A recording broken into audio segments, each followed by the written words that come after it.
Welcome to the Clemson Dubcast. It is Friday, February 14th. Only a couple of weeks away from spring football practice. Can you believe it? And a day away from Clemson's trip to Florida State in basketball. You know, maybe the most impressive thing about the wins over Duke and North Carolina within 48 hours was the different ways Clemson had to win those games. It's really the mark of good coaching, but also good situational awareness from the players. Got an article coming out later today on that and how it really sets them up well to flourish during tournament time in March with all the moving parts and all the different matchups that come there. So check that out at TigerIllustrated.com. What a fun season for this basketball team right now. My good friends Blake Smith and Brooke Archenhold have been part of the podcast since the beginning, way back in August of 2018. They have an accomplished team of personal injury attorneys at Parham, Smith, and Archenhold based in Greenville. They are Clemson people, and their skillful attorneys have decades of experience in complicated litigation matters, taking a special interest in medical malpractice, nursing home abuse, and neglect, car accident cases that have left the individuals involved in serious trouble. For a free consultation at Parham, Smith, and Archenhold, call 864-990-4581 or online at parhamlaw.com. That's PARHAM law.com. Listen up, Clemson Tiger fans. Founders Federal Credit Union has a new office right on campus in the Hendricks Center. We're here to serve you with the financial tools you need and the personalized service you deserve. Not on campus, Founders has an office conveniently located on Old Greenville Highway. Stop by or visit foundersfcu.com to learn more and apply for a membership. Relax, you're with Founders.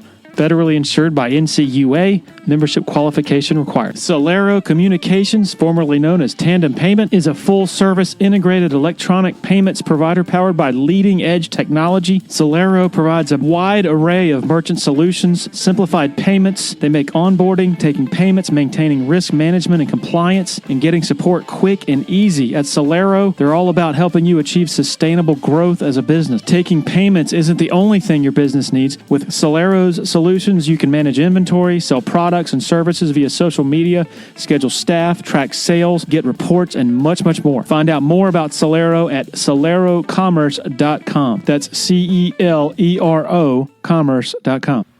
Okay, we had Otis Pickett on in May of 24, and the positive response was just overwhelming, leading us to say, hey, we need to make this a more regular thing. There's always so much to talk about, so much to learn in a conversation with Otis. Really, really enjoyed this. Here we go. All right, joined once again by Otis Pickett, PhD, affiliated scholar. I just call you the Clemson historian. Is that okay? That's great. What's up, Larry? How you doing? I'm great, man. You know what I'm excited about? What? Tomorrow. Clemson basketball? Tomorrow starts Clemson baseball. You just skipped right over the basketball team? Hey, man, I am such a baseball guy. My great-grandfather played baseball in 1917 for Clemson. And he one time hit 3 for 4 against Wofford, and they called his nickname after that was Wofford's Waterloo. And I've been a hardcore Clemson baseball guy since I was a student. And we had Khalil Green and all those great teams with Jeff Baker, and there's nothing I love more than sitting in Doug Kingsmore, man. I cannot wait. So you are going to totally gloss over the basketball, current basketball's amazing. No, it's incredible. I love it. But there's just something, it's America's pastime, baseball. It is, you can just sit and relax and enjoy and see people. There's very little stress until, you know what I mean? I think we all need that. Well, see, that's kind of like, you might want to physically assault me. I'm glad we're doing this over the phone. You might punch me for saying this, but I'm not a big baseball guy, and that's probably the reason, is that it's too leisurely. I like for it to be big stakes, big time, high drama. So you don't relate to that? You know, I guess I did I don't know. I guess I used to, but I guess me now in my mid-40s, I enjoy sitting there in the sun and watching this team and getting to know these players and watching Bakic do his thing. He's just so cool. And just all the nuances of the game I've just really grown to appreciate. And it's just, I guess things are so intense to have an experience where things are kind of low stakes and not, you don't win. Hey, we'll get them tomorrow. We'll be back tomorrow. There's plenty of time here. Well, just take it easy. And things can change. You could be losing the whole game and things can change in a one at bat. And it's just, I don't know. I love it. I look forward to Clemson baseball season every year. I just can't wait. Your current, I'm sorry, this kid, Cam Canarella is just outstanding. I just love watching him play. He's just amazing. This sort of Zen-like state from you, there's some context there because you used to not be that way, as you've shared with me. And I don't think we've talked about it publicly, on the podcast at least. You've shared with me before that you used to be that guy, like on the message boards and just the intensity. And at some point, you ask yourself, what am I doing with myself? Can you maybe let's hear it? Let's sit you on the couch and hear how you got to this blissful state of being able to say, "Oh, it's okay. We'll get them next time if they lose." All right. So this is good. So number one, I just want to say I have not gotten more feedback from anything I've done at Clemson in 3 years than I did coming on this last podcast with you. So kudos to you and your work on this podcast. To you. And to your audience. What a great group of people. These are just great people who love Clemson and have just been so kind to me for coming on. I just love these folks. So, I think for me, part of my role, Larry, as historian, is to try to look at things with dry eyes, to try to let facts be central, to try to look at things and go, I love this institution, but also we've had some flaws. Let's talk about that. Let's look into that. And what that's done is it's given me a really, I think, healthy appreciation for the university, a very healthy appreciation for who we are. I'm at all the games. I live and die with it, but it's not, winning and losing isn't affecting my mood like it did in my 20s and 30s. The more I look at it, the more I look at the larger scheme of things, the larger scale of Clemson over a long period of time. And athletics has become a way for me to be around Clemson people, to enjoy life, to just experience being here in this town with people I love.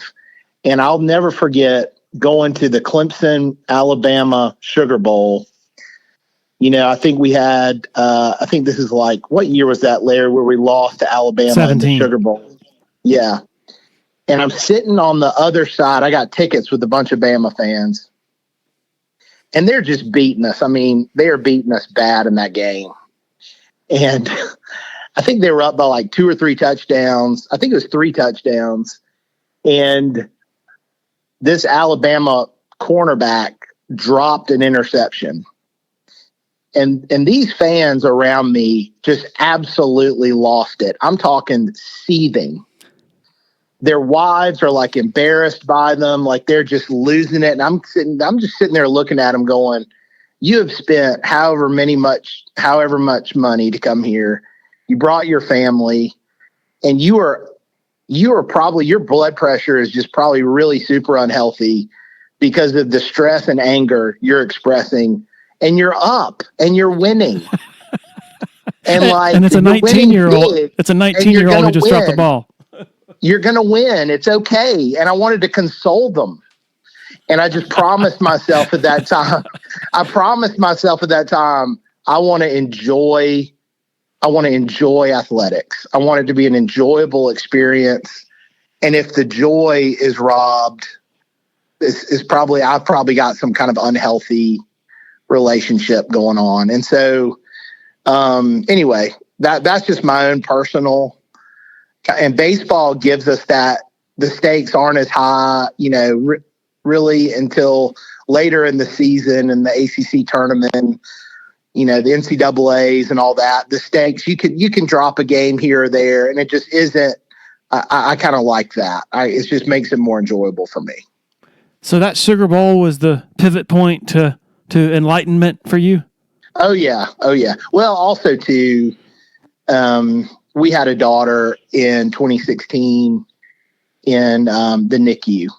Yeah. And she was in the NICU for almost a year and a half, Sadie Margaret in Mississippi. And I just swore, growing up a Clemson fan, if we ever made it to the national championship, I'd be there.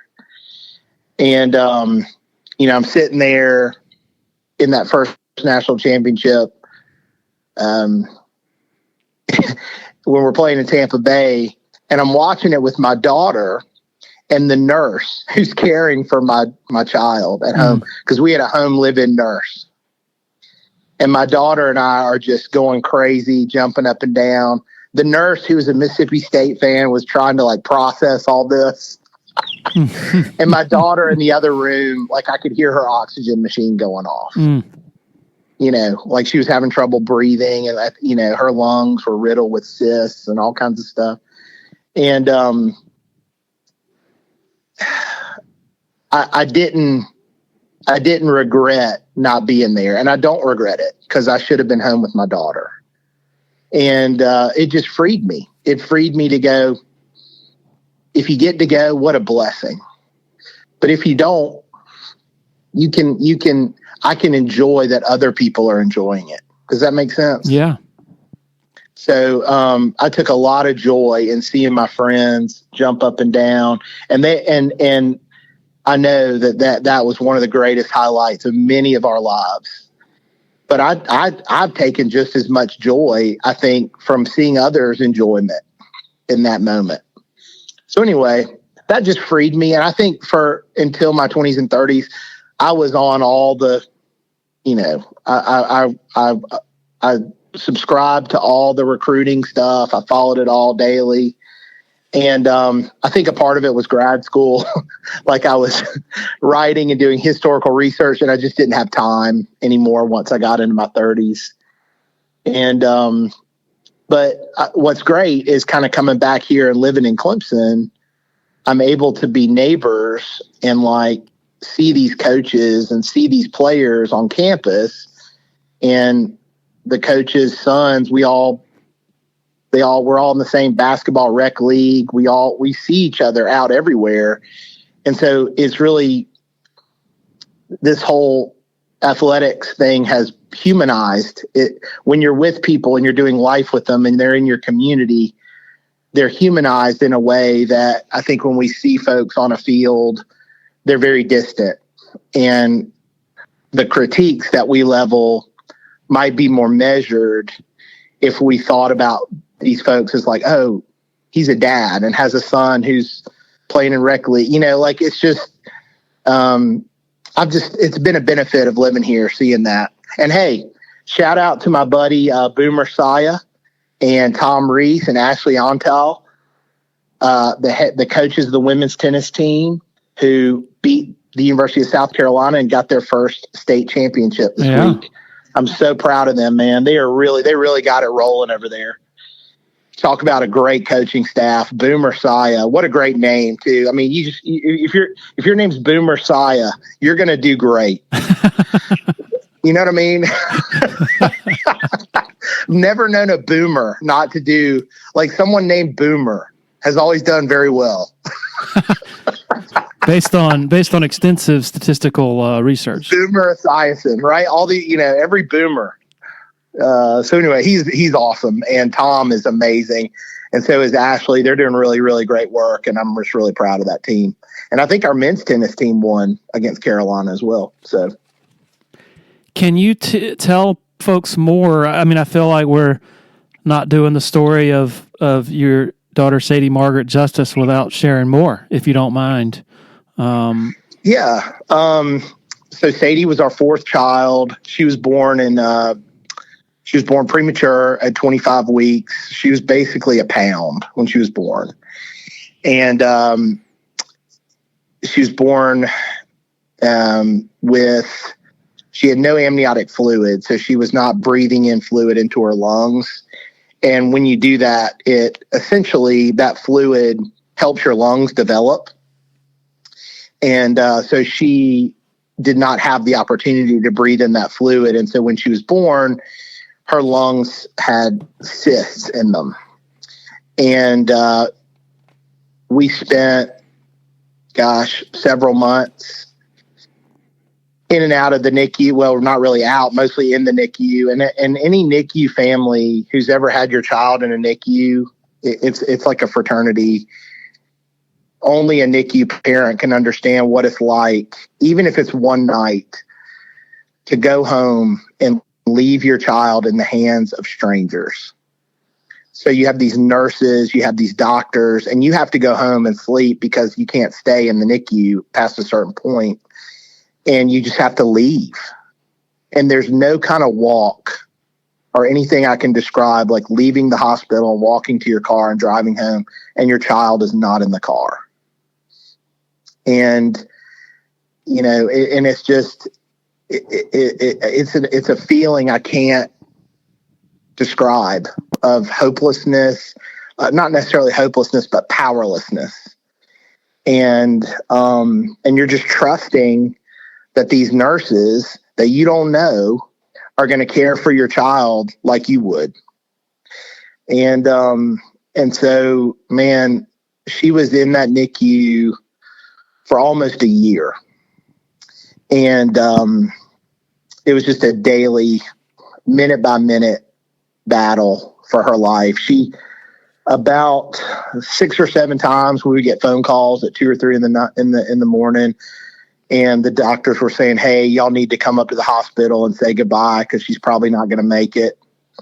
And we would go up there, and Sadie would pull through.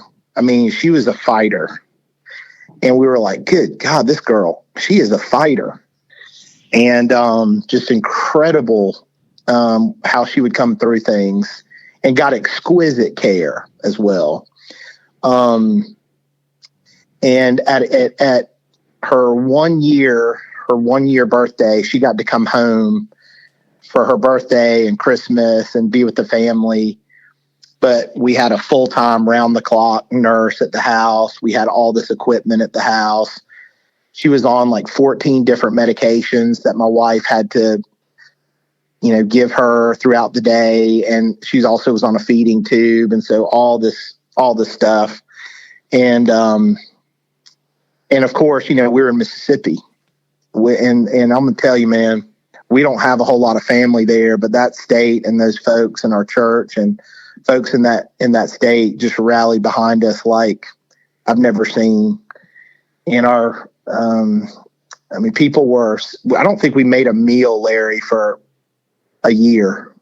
The deacons of our church mowed our lawn. Our pastor cared for us. Folks in our church kept our youngest son because he wasn't in school yet. I mean, folks in Mississippi, and I keep my Mississippi phone number. It's a 601 number because I never want to forget the impact of the people of that state in our lives.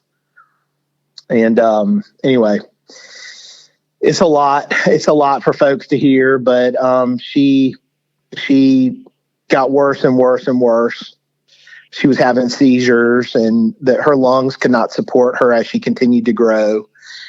And then we lost her in June of 2017, about a week after she was baptized. And if you want to, you can go to my YouTube channel. You can watch her baptism, which is beautiful. And then her funeral was probably the most amazing thing I've ever participated in my life. Just thousands of people showed up to this church, and friends from South Carolina flew out to Mississippi. My roommate from Clemson and buddies drove out. I mean, Larry, I can't fully explain that day and what was going on, but being her dad changed me in a way that It helps me see things differently, if that makes sense. Can you articulate how? Every breath is precious. Every breath. So when she would breathe, I don't know if you've ever tried to breathe through one of those coffee stirs. Like if you take a coffee stir that's a black little straw and just try to take a breath through it.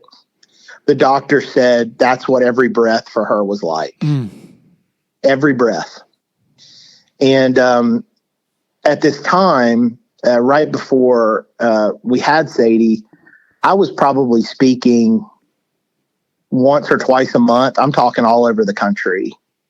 I was publishing. I was doing all kinds of public history. I was speaking across the state. I was very active on a lot of different things. And Sadie's life just kind of said to me, Dad, we need you at home. I need you here. Slow down. Take a breath. Enjoy that breath. Enjoy that moment and focus on the here and now and not necessarily what's coming tomorrow or what's coming next year, but just focus on this moment. And there's a lot of freedom in that. There's a lot of peace in that. And there's a lot of, I don't know, for me, just she changed me to think that way. God did more through that little girl in preaching and teaching who he is than any pastor or evangelist or anybody I've ever come across. And she could never even speak a word. And God just did a really powerful work through her in thousands of people's lives. There are little kids at our church that learned to praying for our daughter. There are people who said, I never had any kind of prayer life until I started praying for Sadie every day. And now I pray, daily. And, man, that's just something. Her impact is bigger than anything I'll ever have, or most folks I know will ever have. And, anyway, so we just last week had her, she'd be, let's see, almost 9 years old. So anyway. How old were your other three children at the time? So Martha Jane was, let's see, my oldest. She was 7th grade, 7th grade. I had a 5-year-old and I had a 2-year-old. Wow. So that was hard. Because Julie, my wife Julie, she was at the hospital from 7 a.m. till 6 p.m. every day. And so, yeah. And like you said, you had big things going on. You were speaking across the country. Mm-hmm. What can you tell us what that slice of your life was? What was the big thing you were speaking on at the time? So I do a lot of work on my book that's coming out. I have a book coming out in October, which is what my dissertation was on, which is research I've been doing for 20 years on the history of the church in South Carolina, the Presbyterian Church in South Carolina, and how they went about conducting missions, domestic missions to enslaved people, Native Americans, immigrants, and so how the church decided to create mission in spaces. And so I was doing a lot of speaking around, after the massacre at Mother Emanuel and several things that were happening in our country from 2015 up to George Floyd. A lot of Christians around the country were processing, like, why is this happening? What is the Christian response to this? Why are so many people dying? why would Dylan Roof do this? And so I was trying to help people understand, like being from Charleston, understanding the history of that and the long history of that at Mother Emanuel. I was trying to help people understand. And my book sort of talks about how the church, so Martin Luther King said that Sunday morning at 11 o'clock is the most segregated hour in American life. And my book, I'm trying to understand why. Why is it the most segregated hour? Where did that start? How did that start? Did Christians play a role in that? And I'm not going to give away the ending because I want you to get the book. But my book traces that out across a century in South Carolina, and the ways in which mission churches to enslave people give way to interracial congregations in Reconstruction. So there was a time period from 1865 to 1874 where blacks and whites in South Carolina worshiped together, went to the same churches. And then in 1874, that stops. And so the book kind of looks at why, how, what was the theology behind that? What was the polity or the church ecclesiastical structures that led to those decisions? And looks at, how white Christians in the 19th century viewed African-American Christians in the 19th century. So I forgot the question, Larry. Oh, okay. So Here was your question. Why was I speaking? So Charlottesville had just happened, right? You had all these folks with tiki torches surrounding the Robert E. Lee statue. And there are all these churches in Charlottesville who are like, Charlottesville, it's not a town of Southerners. It's a lot of folks from New York and other places up north who moved to UVA to teach. Or, there aren't a lot of folks from Virginia in Charlottesville. And so a lot of those folks didn't understand the dynamics around the Civil War, the dynamics around the Lost Cause. Why would these folks surround a Robert E. Lee statue? And why would someone drive a car into, there was just all this confusion about that. And so I went and spoke up in Charlottesville. I went out to Texas to speak to a church in San Antonio. I was also speaking a lot about the state flag in Mississippi and doing a lot of talks on that. And so anything kind of connected to race and societal issues and the church, I was kind of, and I was also talking about prison education. So we started one of the first higher ed and prison initiatives in Mississippi in 2014 called the Prison to College Pipeline, where we taught at Parchman. We taught college courses to incarcerated learners at Unit 25 at Parchman Penitentiary in Mississippi. And so I was doing a lot of speaking around, especially to Christians, what are your duties to the incarcerated? And so, Matthew 25 is a very famous passage in the Bible, and it talks about, the separation of the sheep, Jesus separating the sheep and the goats. And then he has this passage where he talks about, if you gave me food when I was hungry, you gave me something to eat, you clothed me when I was naked, you visited me when I was in prison, right? You did unto the least of me. And so we were talking a lot about the importance of Christian communities to recognize the least of these among you. And what is our duty as Christians to love and care and support folks who are the most marginalized and the most vulnerable. And in Mississippi in 2015, those were incarcerated folks at Parchman were very vulnerable and abused.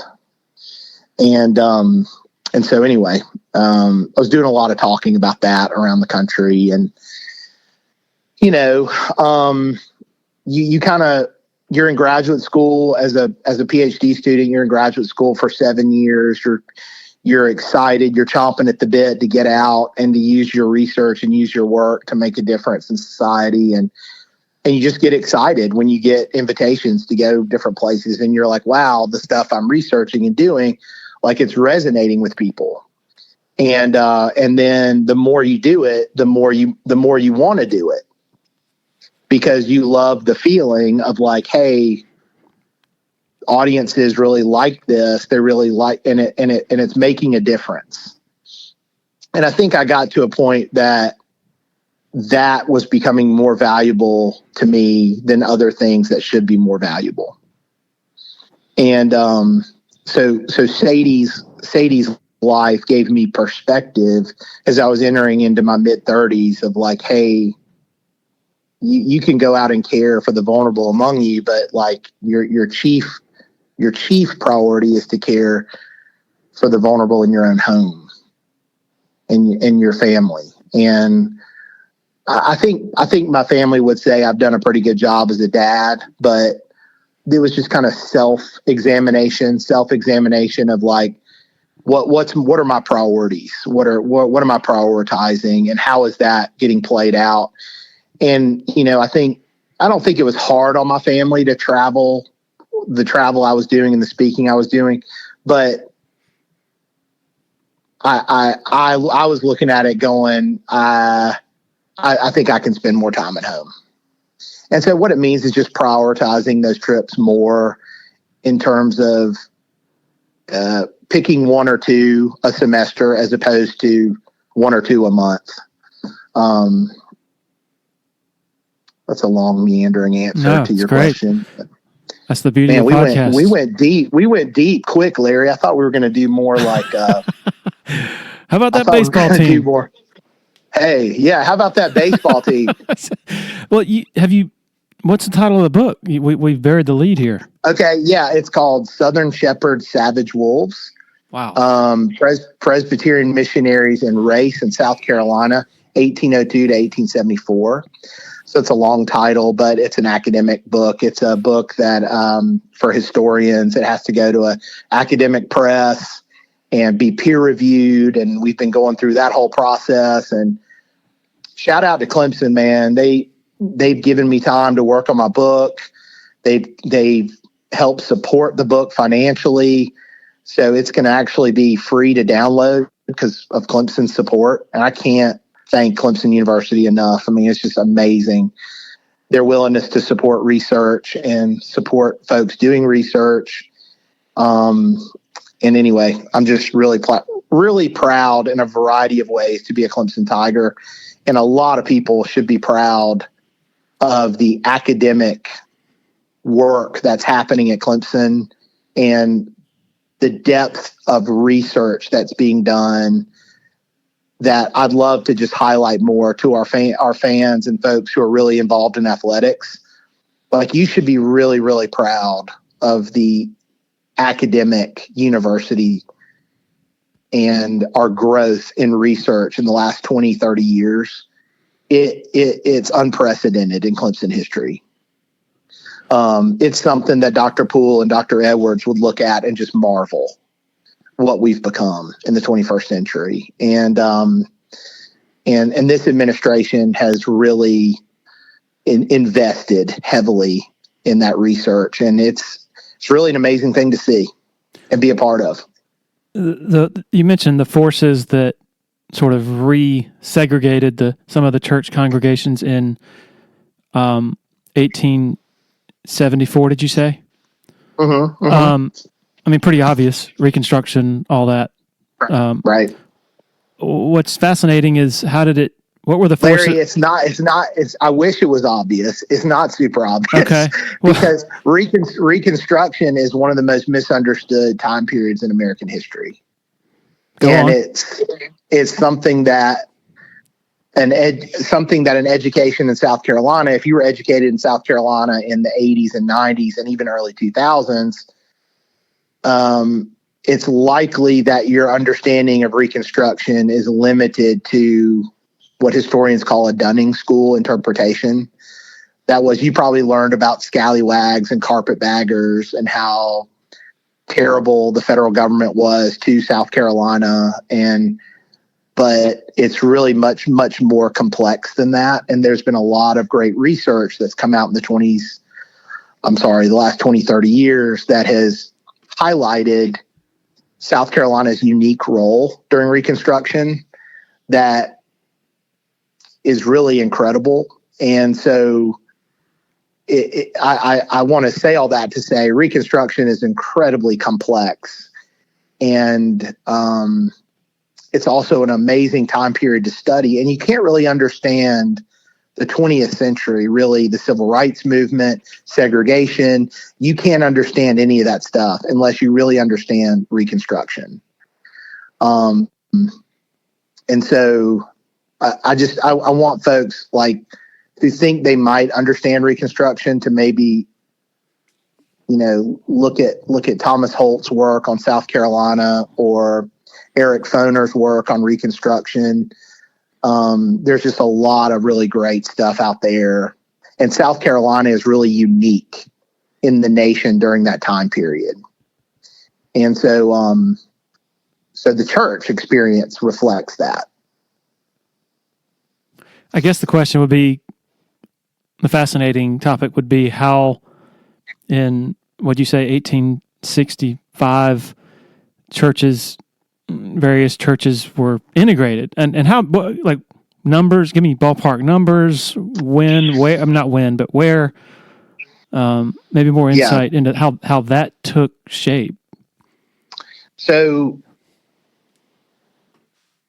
what you're going to start to see is that you had integrated churches in the 1840s and 50s where enslaved African Americans are forced to attend majority white churches. And then in 1865, you're going to start to see freedmen African American who were formerly enslaved that are now free, begin to create their own autonomous congregations. But there were some communities like the Presbyterians in Charleston who wanted to continue to have fellowship with and be in a church with their white pastor and white members who they had been in church with in the antebellum context. And that's the community I'm talking about. So this community is pretty unique. As I'm kind of saying, South Carolina is a bit unique. South Carolina is the only state during Reconstruction that had an African-American majority in the legislature. Every other state in Reconstruction had a white majority. And so what's happening in South Carolina in the legislature and just across the political spectrum is really interesting. And it leads to, South Carolina, University of South Carolina, having African-American students and African-American faculty during Reconstruction. And this community in Charleston, Black Presbyterians and white Presbyterians are worshiping together. So this is about 400 or 500 parishioners in Charleston, South Carolina. But there are other churches across the U.S. South. It's not anywhere near a majority, but there are examples. And it's those examples that I'm interested in. And just because numerically they're not large, it doesn't mean they're not significant. Because when you're looking at like segregation as a white Southerner and you're wondering, man, was there ever a time in my tradition's history where white pastors saw African Americans as equal in the church and in society? What were those times? And this is a time. And I'm like, wow, what and I'm interested in like, wow, what led them to see that and where everybody else is not. And so this book kind of evaluates those individuals' experiences as they are seeing this and engaging in this and worshiping together. And doing community together and learning together. And this pastor ordains the first African-American elders in the Presbyterian Church in 1869 ever. And that's just incredibly significant. And one of the underlying themes of the book is like, what are the forces in South Carolina in 1874 and 75 and 76 that prevent that from continuing? And as I said, I don't want to give away the whole book, but because I want y'all to read it and engage it. But there are larger forces at work that sort of prevent this pastor and his flock from continuing to be together. And it just sort of makes you wonder, man, we probably have more in common than we do different. And what's keeping us separated? If we have so much in common, what is it that's keeping us separate? And once you start asking those questions, and you see things like the military being desegregated. And when you talk to anybody who's in the military in the 1950s, 60s, 70s, they talk about, man, when you're serving with someone, it doesn't matter. Like if they're black, white, Native American, like you are brothers. You're fighting an enemy and you're watching each other's back. You are brothers and you are together. And there's a knitting together that happens in that experience. And I think the same is true with sports. And so this can also be true in the church. And then you kind of go, okay, why isn't that happening across our society?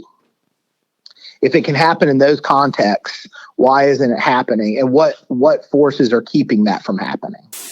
Upstate foodies. Want to take a moment to talk to you about our favorite taco spot, Willie Taco. 5 locations across the upstate. This award-winning team has been serving up fresh taco fusion for a solid decade now. The chefs at Willie Taco utilize the freshest, most creative, and sometimes unexpected ingredients in their kitchens. Come see why Southern Living, Garden and Gun, and Food and Wine Magazine are raving about Willie Taco and their signature offerings, such as their Southern Tide, Crispy Avocado, Nashville Hot Chicken Tacos. Literally flavors you will not find anywhere else, folks. And don't forget about the cocktails. Super fresh margaritas, ice cold cerveza, and over 80 tequilas served up daily from behind the bar. So don't wait, folks. Your Willie Taco Familia is ready to serve you up their twist on funky, fresh fusion. It's the Willie way. When you're ready for a complete renovation in your home or business, open the door to more with Harris Home and Harris Commercial. Their local experienced team will totally transform any room space, from beautiful floor coverings to construction to finished details. Harris handles every step of your renovation process, whether it's a kitchen or living room or an industrial or educational setting, like some of the positively stunning work they've done at Clemson University. Go to discoverharris.com and experience a total renovation transformation from Harris Home and Harris Commercial. Another loyal supporter of the Dubcast is Blackacre Law Firm in Greenville, a subsidiary of Parham Smith & Archambault. Blackacre helps South Carolina residents achieve their dreams of home ownership by providing experienced professional representation for real estate closings. Attention to detail is crucial in real estate law. Blackacre is committed to making sure nothing gets by them preparing residential or commercial closings. Blackacre also offers estate planning services for their clients in the Greenville area. Find out more about Blackacre at 864-326-3507.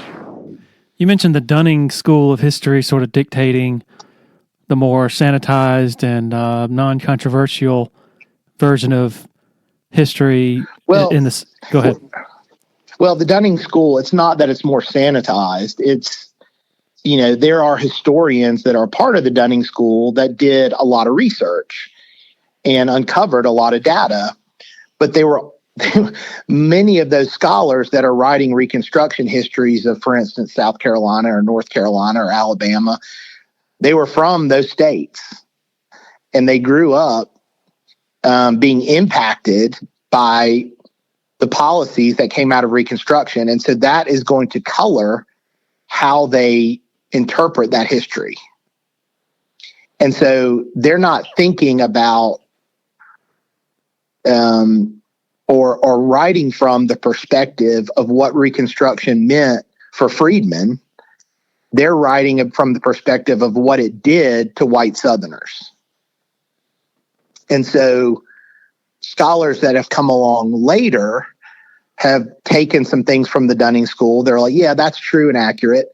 But they're also adding the perspective of African American citizens and looking at this going, okay, there are some things that happened in Reconstruction that were incredibly positive for everyone that the Dunning School didn't talk about. So like public education is a great example.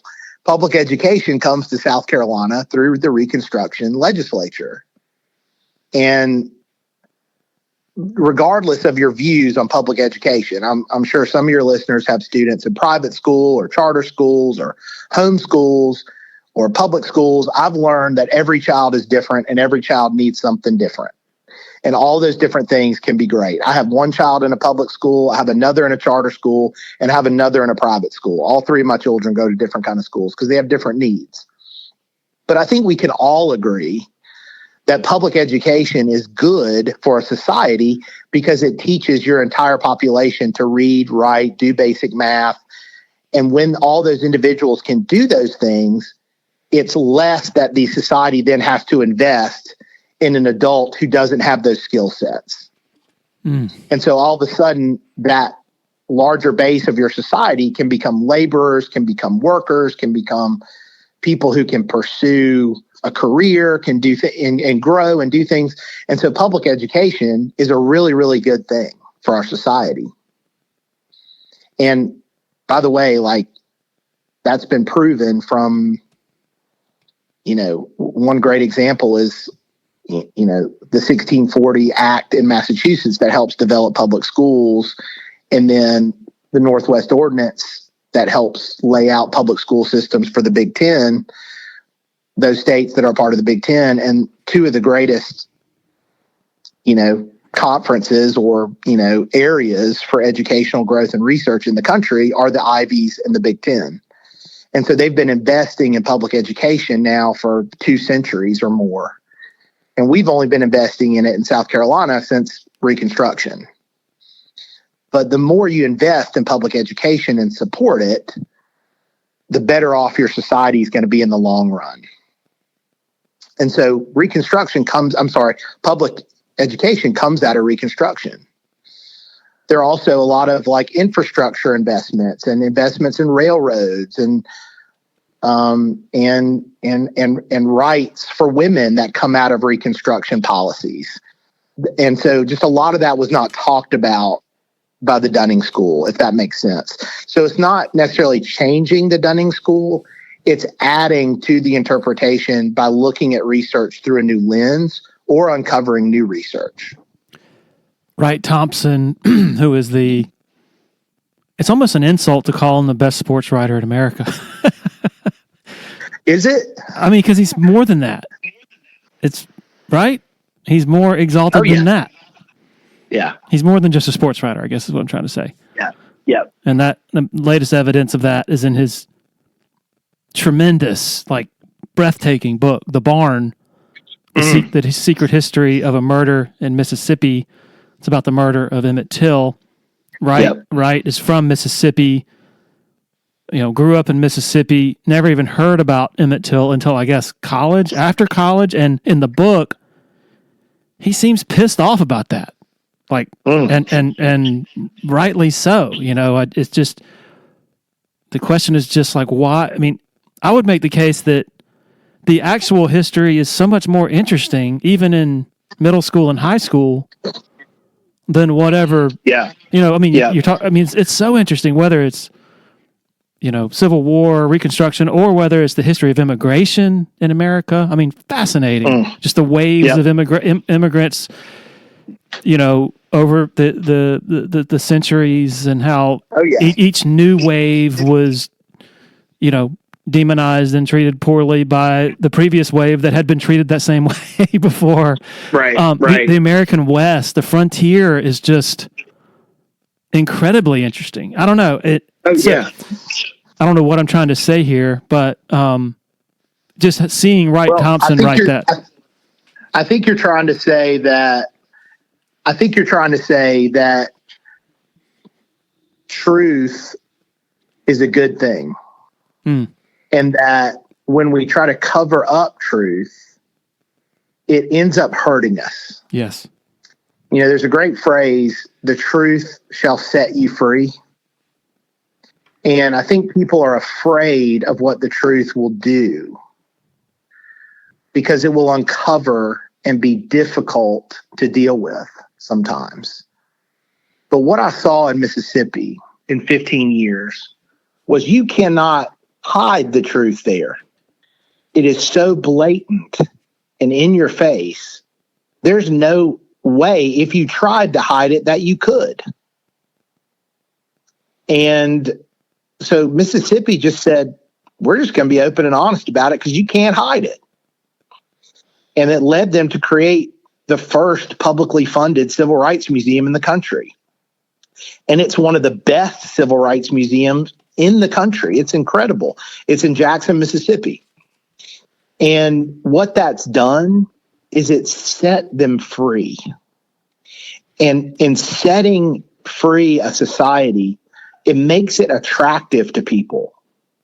And now people are coming to Mississippi and they're visiting Mississippi, and the tourism money is coming, and Mississippi is improving economically because of the truth that they've uncovered. And I think often we think, well, if we're truthful, people it'll hurt us economically or it'll hurt us. But actually, it's the opposite. When you're truthful, people are interested in, wow, somebody's being truthful. That's interesting. Why? And they're interested and they want to come and see that. Charleston is a great example of that with the opening of the new International African American Museum. People are coming from all around the world to see that museum. And it's a truthful, honest take on the transatlantic slave trade and the Middle Passage and what it was like for African people coming into Charleston in the 18th century. And so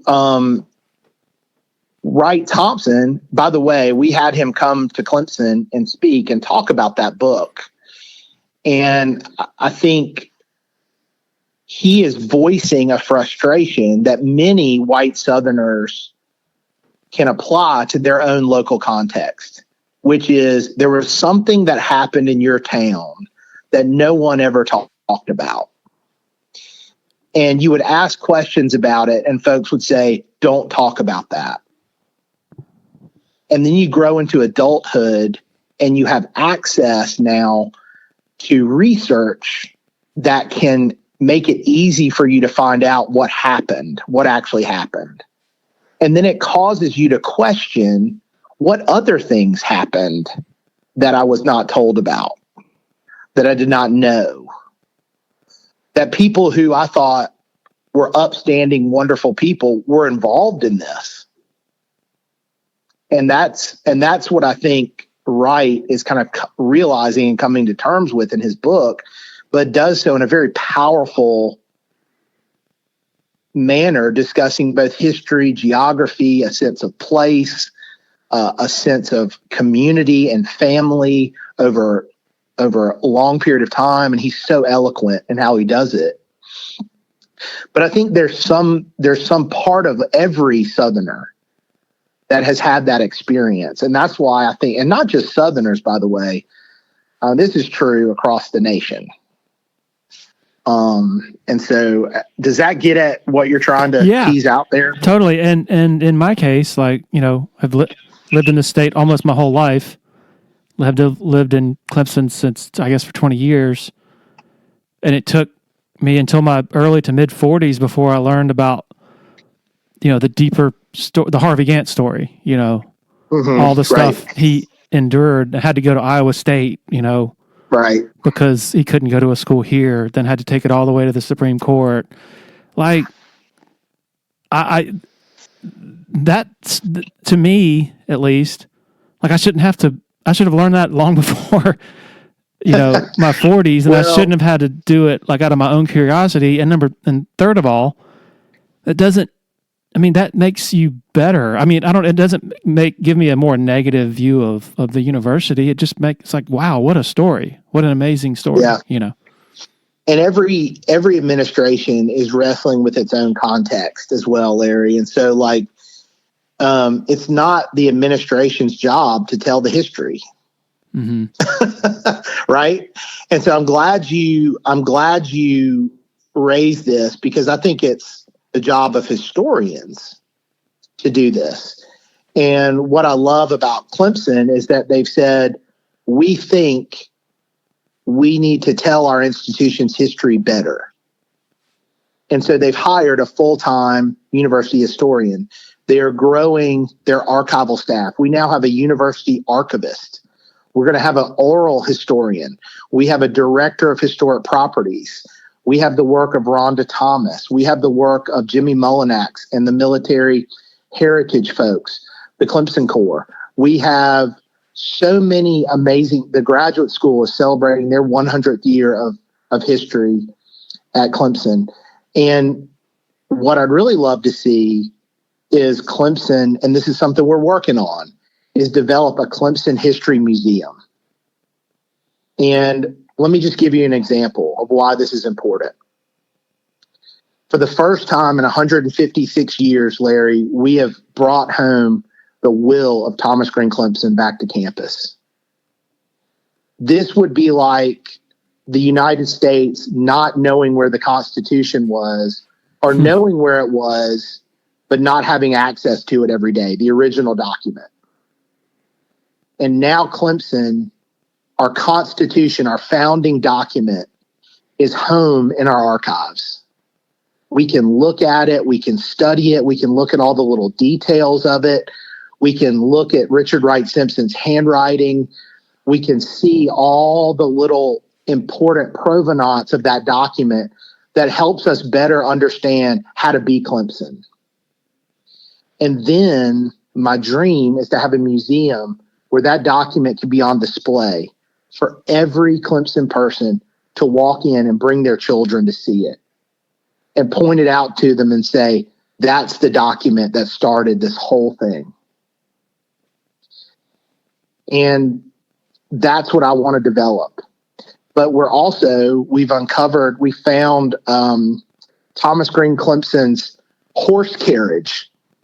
And this is a great story. So there's a man who grew up in Clemson. His name is Jim Thompson.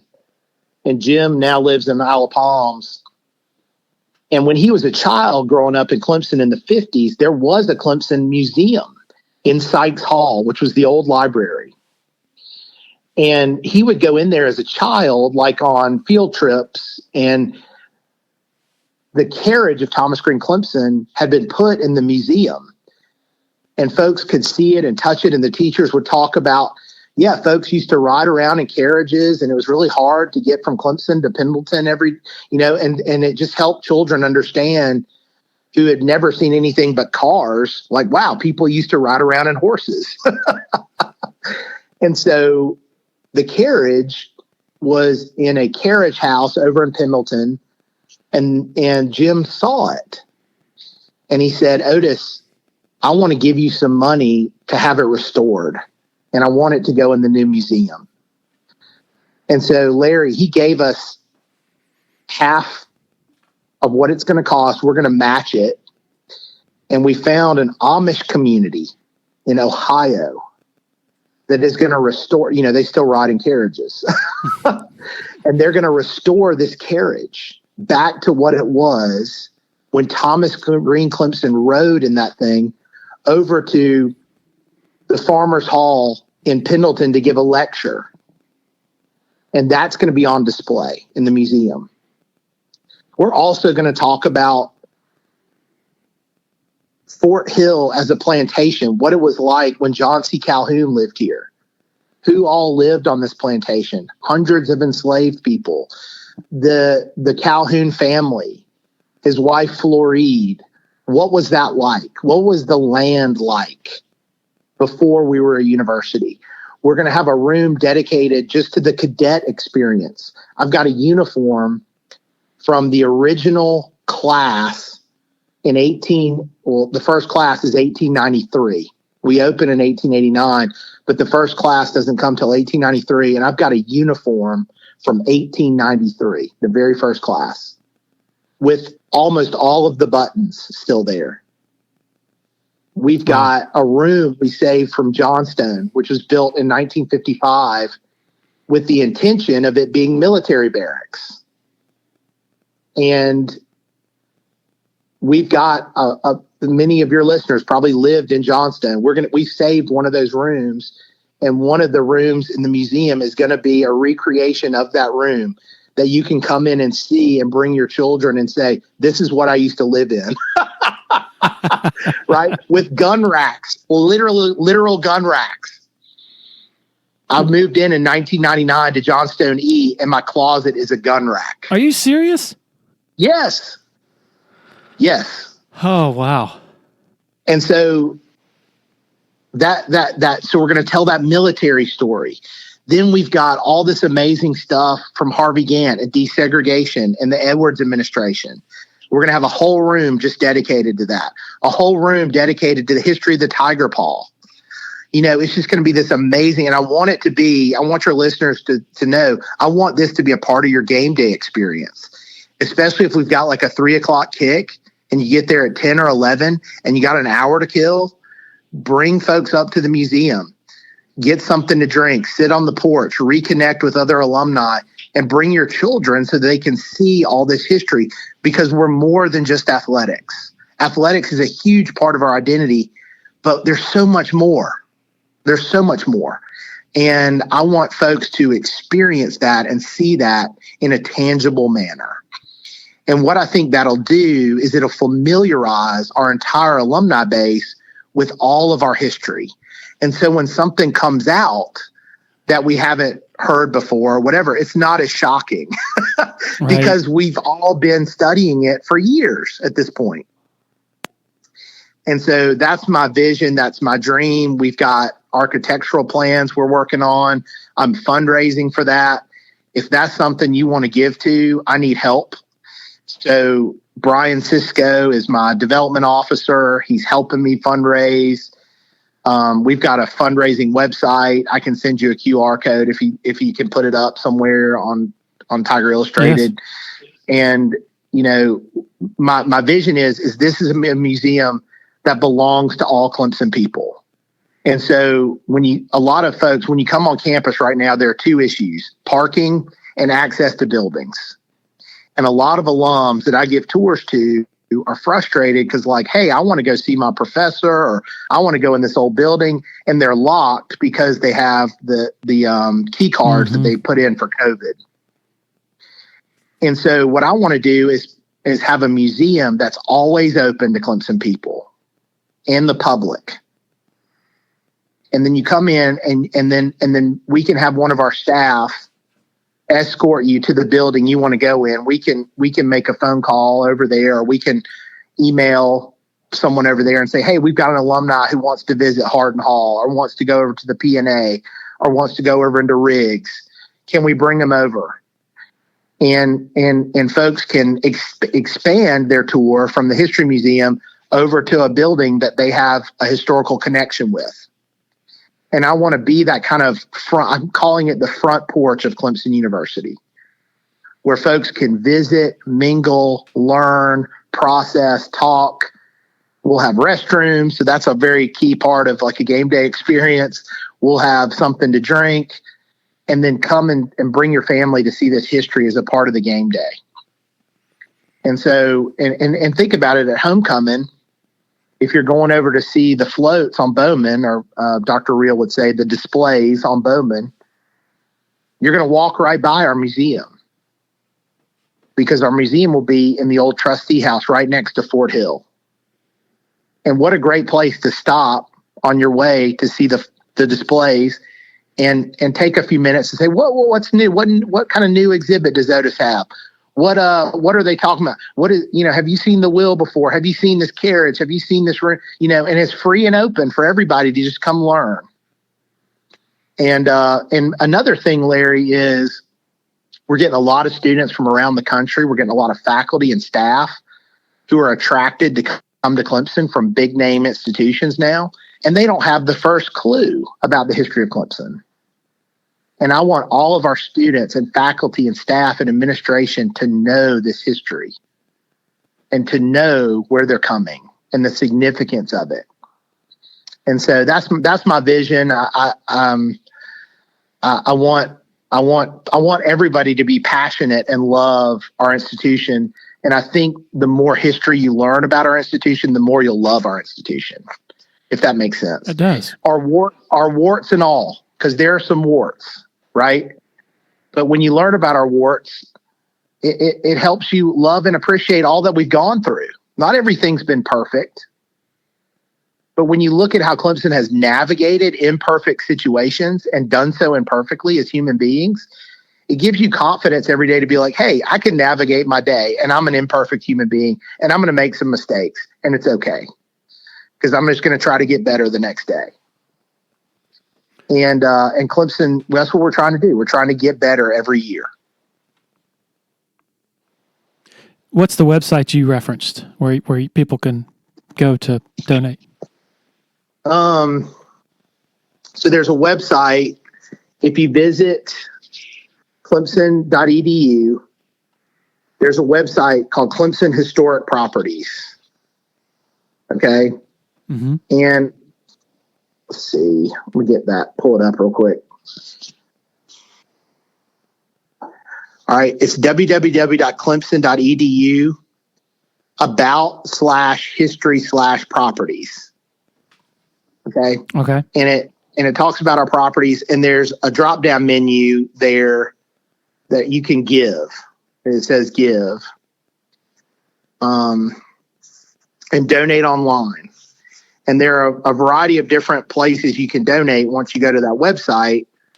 And I'll give you that website. It's you want me to just send it to you? No, it's iamatiger.clemson.edu/giving/historic properties. Okay. And I can just send it to you. But there's a drop down menu, and you can give. And if you give to the Clemson History Museum and Interpretive Center, that'll go to what I just talked about. Okay. And by the way, if you make a gift, let me know, and I'll walk you over there when you're on campus and show you my vision. And by the way, this has been a vision since before. It's not my vision. It's been a vision of others for a long time. I'm just trying to beat the drum about it. And I'm trying to get that vision out there and get this thing done, because it's so important. I mean, it's so important. South Carolinians, we have a unique understanding of our history and it informs our identity. And it's one reason why a lot of people are moving here.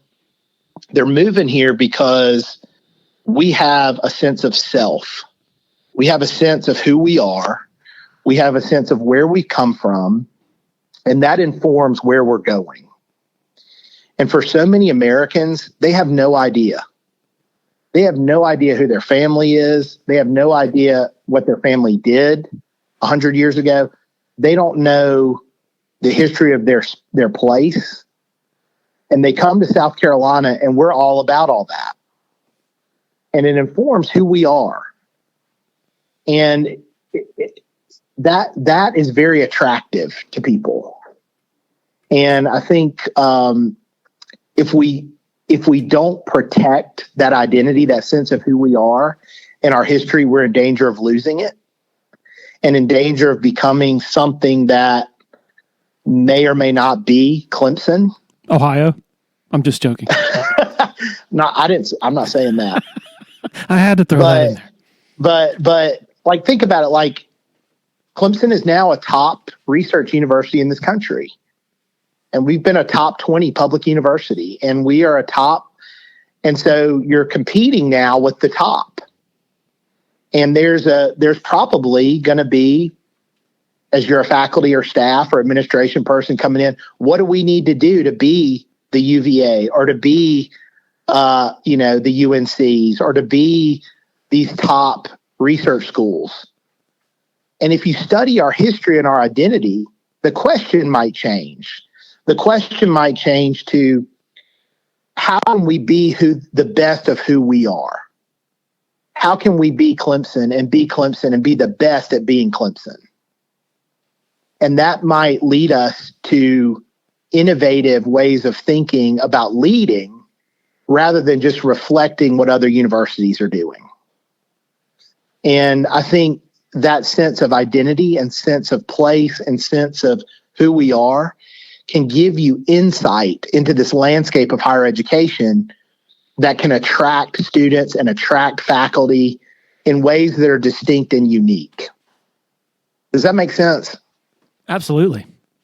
So that's the value of this. A lot of people think about Clemson history and they're like, oh, that's kind of cute. Like, oh, that, dates and trivia. And that's no. That stuff you can Google. And I know a lot of dates and I know a lot of trivia, but it's really about who we are at the core of our being. And asking the question, who are we? And how does that in question then inform decisions that we make every day? And that's the value here.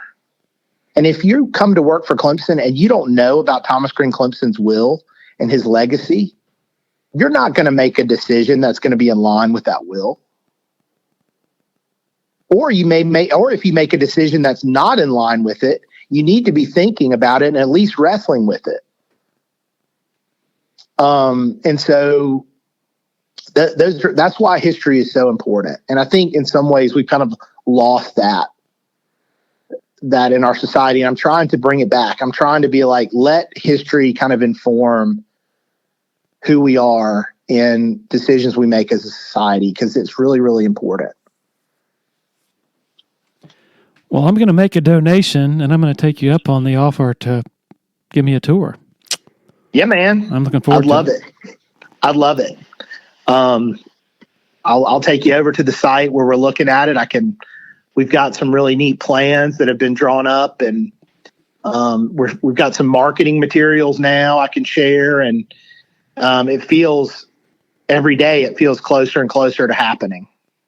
But higher education is slow sometimes. Things happen slower than I'd like, and that's probably a good thing. But if I can leave this job and my legacy is every Clemson person has learned about the place that they love more and appreciate it more, I'll have done a pretty good job. And that's my goal. Well, you're an important voice here, because I think the response to our last podcast, I was a little nervous, because we were talking about some difficult things, maybe controversial things, but it was unanimously, wow, that was amazing. And I think the important part of that, what makes that happen, that produces that response, is this isn't some academic from some other part of the country with a different accent. Nothing against those people, but you're speaking the language. You're one of them, and that's a key part, I think, of having the conversations that we both and that a lot of people deem so important about a lot of these things. Thanks, Larry. That means a lot to me. These are my people. These are my people. And I want to make them proud. And every day I think about a couple people. I live over near Colonel Ben Scarden's old house. And I get to walk his path, the Sylvan Delight path to work. And I think about, man, am I making Ben Scarden proud, what I do? And then I get to walk by Cox Plaza and sit there with Walter Cox for a minute. And I think, is Dean Cox proud of what I'm doing? And then I think about my granddaddy, Robert Westbrook, who's a 1950 grad, ag educator, taught in Bishopville, ran a fertilizer company in Fairfield, South Carolina. One of the most amazing men I've ever known in my life, Korean War vet. And I think, am I making my granddaddy proud? And I also, truth will stand the test of time. If we tell the truth and we just let the chips fall, we're going to be okay. If we don't tell the truth, it's going to come out. And so that's just kind of what you have to wrestle with at the end of the day. Like, I want to make folks proud. I want to make them proud to be Clemson people, and I want to tell the truth. And I think it is significant that a Clemson alum is in this role. I think it is significant that a South Carolinian is in this role, because we have a lot to offer as a people. And I hope folks can see that and see we're not just in need of folks kind of showing us how to do things. We've been doing things here. Our first Constitution was written by John Locke, right? I mean, South Carolina has risen and fallen so many different times in 4 centuries. Most people wouldn't even understand. And most states are started in the 19th century, and we've been around since 1670. So we've seen some things, and we're informed by the past in a way that a lot of folks aren't. And I think that helps us. That helps us make better decisions moving forward. It helps us learn from the past. It helps us think better about the future. And I think South Carolinians, I think y'all, those who are listening, we're going to be primed in a prime spot to lead in this next century. There's a reason why a lot of folks are coming here. There's a reason why a lot of businesses are coming here. There's a reason why Clemson is growing, both athletically and academically. South Carolina is going to be in a place, I think, to model to the nation in this next 40, 50 years. How do we kind of come together? How do we learn? How do we build a community? How do we